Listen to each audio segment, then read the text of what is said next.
আরজি করে বিচার কোথায়, তৃণমূল ও সিবিআইকে প্রশ্ন তুলে ডিআইএফআইয়ের আন্দোলন। আরজি কর হাসপাতালের বিচার চেয়ে এবং জেলা জুড়ে ভেঙে পড়া আইন শৃঙ্খলার বিরুদ্ধে কমিশনার অফিসে অভিযানে নামল ডিআইএফআইয়ের দার্জিলিং জেলা কমিটি। তাদের দাবি, রাজ্যে শাসক দলের উদাসীনতার কারণে সাধারণ মানুষ ক্ষতিগ্রস্ত।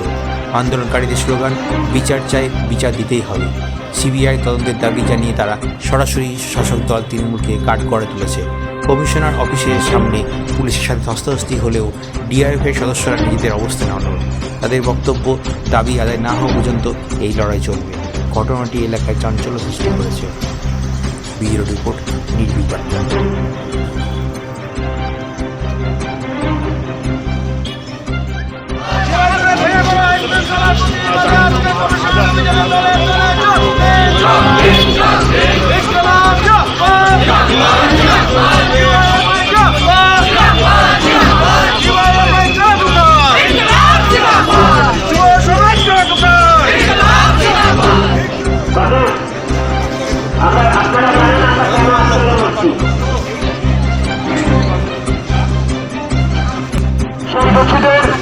গ্রেপ্তার এবং শাস্তির দাবিতে যেমন রাস্তায় আন্দোলন গড়ে তুলতে থাকি এবং প্রতিবাদ জানাই।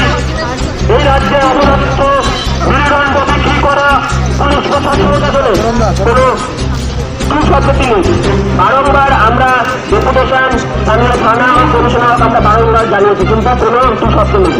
নারী নিরাপত্তা বলুন বা রাজ্যের অবরুদ্ধ সরকার যেভাবে তার কর্মীদেরকে হুমকিয়ে চমকিয়ে দাবিয়ে রাখার চেষ্টা করেন, এই আমাদের প্রক্রিয়া দিন দিন বেড়ে চলেছে। কিন্তু আমাদের প্রতিবাদী কণ্ঠ কখনো